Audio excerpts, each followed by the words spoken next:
memorial I'm referring to is the one in the grounds of All Saints. And for some time now, people have been talking about getting it refurbished because it's been badly weathered. And now the names are barely definable. And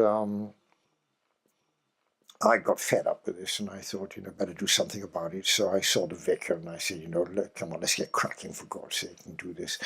I said, not now, but within a year. And I said, we can't squeeze people anymore for money. They've been giving money to the Sun Army, to the church. They said, we've got to try and raise it from some organisation. And so he gave me permission to go ahead. And then we found with horror that you can't do it just like that in the church. It's got to go up before a council. And so we're on hold at the moment. But in the meantime, I'm writing round to find out where the British Legion is the first contact. And then I got hold of somebody to give an estimate, one of the stonemasons, and it's quite a lot, actually. I was thinking in terms of a few £1,000, but it's nearer 15, 16, because he said you either have a patch-up job, like just put the names back on, or he said, do the lot properly. And I said, okay, we do the lot properly, and it means a new base, everything. And he said, in materials that will not weather, And so Mike Isaacs it is, and he's done a lot of work for the church. So he gave me this rough estimate, and now it's really on hold, but I am going to start making inquiries. And Tony Coburn, in the local council, he's promised to give some help. And if he's as active as he is vociferous, we'll have a lot of help there. We can see. The one perhaps the biggest impact on me was leading seaman Hunt, AP Hunt. Alec was a Park Street boy, and he was a regular RN boy. And he'd come back from South China Sea Station, wherever that was, and he had a long, long leave, because in those days, they weren't flying home every 5 minutes, they were out for a long spell of about 5 years, and he came back and spent nearly every night in the Vic with all the crowd. He had a wonderful time, and this was now about, I think about January, I think it was, 1914. And then he had a wonderful time, and then he wrote his name on the wall one last night, leading seaman AP Hunt RN. I never saw him do it, but the following morning I saw the chalk on the picture, just by the dartboard. And he went back, and he was a delightful lad. He made the place hum, he's full of, and he was singing, he's standing on the table on his last night singing like this, you see. And he went back and he joined HMS Hardy, and of course it's history now. Within weeks, HMS Hardy was in action in Narvik Fjord.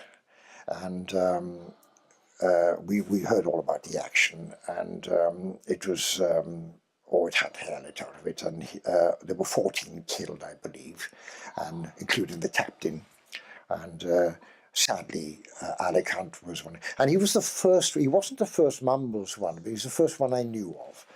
And I do believe that a number of merchant seamen were killed before him, and a soldier, but to me, he was the first one to make an impact, and this was for real, And we were shattered, because this was the beginning of the war. You don't think that anybody's going to get hurt. War is glorious thing, You think that you're going to come back in one piece. Well, anyway, and the sort of reflected glory on him was that the captain got the Victoria Cross, Warburton Lee. I think it was either the first VC of the war or the first naval VC. And that was the first one I knew reasonably well. And then we had a merchant seaman called Tommy Cottle, who was a great character. He went, and then they started coming relatively thick and fast, There's hardly a week went by that somebody wasn't involved. And then my closest friend, Bryn Ballston, he joined the Navy in 1937. There was no future at all down here, and a lot of the lads went into the forces. Considerable number of them, the RAF, one or two in the Army, not many in the Army. The RAF had the appeal because it gives them an apprenticeship. Well, anyway, Bryn joined the Navy, and his first ship was Repulse. And he sailed on Repulse to the Far East, and he joined the Prince of Wales, which was a newer ship. And these two were in action then in the South China Seas. And of course, Repulse was sunk, and Prince of Wales. And recently, they have released the Japanese films of it from their angle, you know. And I did Bryn's story, and it took a long time to write it. And sadly, he moved back to Mumbles and died within a few weeks of coming back. And I was looking forward to having time with him. But he was missing for quite a short period. And then sort of the Mumbles spirit came into it when the news came over. His father was working in the dockyard up in Swansea. He came home, he'd heard the news on a wireless lunchtime that Repulse had been sunk with the Prince of Wales. And Bryn's mother and sister were having lunch when they heard it, and they were shattered, and the father came home. And within minutes, Harry Libby was knocking on the door. And this was typical of Harry Libby, a local politician, businessman, etc. And he said, now come on now, you're burying them before you've heard anything at all. The words I paraphrase now. And he said, every Mumbles boy can swim. Every Mumbles boy can swim. And you know what a swimmer your son, which was true, because he used to swim with my mother out to the old nets. The nets are gone now. But if you consider that if you swam from the bowling green steps out to the nets, and they were sticking above the water. There's still the remains are there now if you want to walk out. And you go up there and you swim and you look across and you're past West Cross. You're nearly at Black Pill. You've swum anything up to a couple of miles. And you used to swim out against the tide and come in with the tide. You see? And Bryn always said that he used to swim with my mother. I wasn't allowed out. I was too small. And he said that it was that swimming that saved his life, because when the Repulse was going down, it suddenly went. It was hit 6 times, bang, bang, bang, bang. And as it keeled over, Bryn thought, I will not go the other side with the boat, so I'll slide down the side of the hull. And the surprise was the amount of weed. And as he came down on the side, he put his life jacket on and it fell apart. His neglect, it had rotted. He had no life jacket. All he had on was a pair of shorts. And he slipped into the water, and he said he remember seeing a jet of oil going about 200 feet in the air and falling back, and this was falling on him. And he slipped into the water, how warm it was. And then he thought of sharks. He had no knowledge. And he looked in the distance, and there was the destroyer escort in the distance. And he said, well, there's only one thing for it, to swim. And another boy came up and shouted across him, can I swim with you, Taff? And they swam together, and they swam, and they swam, and they swam. And he says, an estimated 7 miles. And a boat had been put out from the destroyer. In spite of them being attacked, they put out these boats. And when they saw these two swimming, they were full. He said, you'll have to make it on your own, lads. And they swam, and they swam. And they made a destroyer, Vampire. And they were picked up. And he said, it wasn't like on films. We were supposed to have blankets, cigarettes, and hot cocoa. But we were told to get out of the effing way because they were under attack. And they were bundled away into the corner, you see. And he said, and eventually, they went around and around and around, picking up all they could. And then they eventually made Singapore.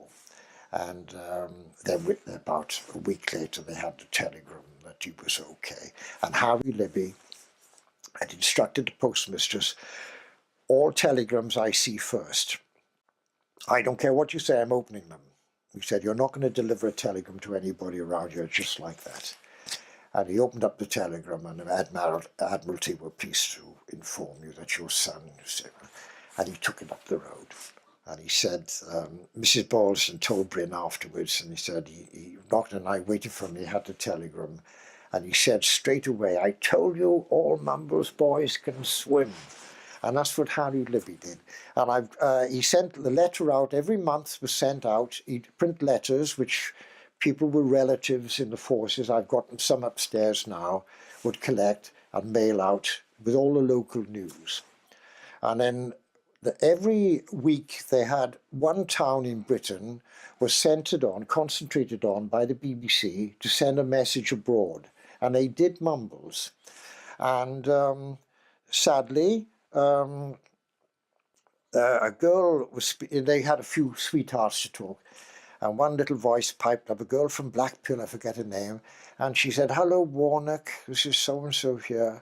I miss you very much, I love you, come home safely." And he was in the Merchant Navy, and he was 17 at the time, and he was lost on the journey coming back, and he was one of the youngest killed from Mumbles, Warnock Hunt, no relation to Alec Hunt. And his father was a master at sea, Joe Hunt, Captain Hunt, who used to be the lighthouse keeper, and he went back to sea, made up straight away with 4 rings and the braid. Joe was on the Mill Hill in, I think it was in Montreal, I'm not sure, he was over the other side, and he was due to come back with the ship, and a cable broke, hit him and broke his ribs, and he was hospitalised, and the Mill Hill was lost on the way home. With it was Tommy Cottle, one of the Mumbles boy, and everybody said it's the luck of the Irish. But it wasn't. He lost his son. His other son was burnt to death. So, the luck of the Irish would run out for poor old Joe. And lovely man. And he came back, and one of the great crabbers and lobsterers of Mumbles off the lighthouse, And I used to go out with him when he was on leave and pick up a few. Only once or twice on a regular thing. But again and again, the names were coming in, and then it became people I knew better, nearer to my age, like Pussy, Gordon Pusey, he was killed in the RAF, and these were the good lads who were going now, very good lads. They were members of the 3rd Scouts. I was in the 1st Scouts, which were the Port Relations, and the 3rd Scouts were the Lanarkshire. And these were the boys all became pilots and flyers, and of course we lost a hell of a lot of those.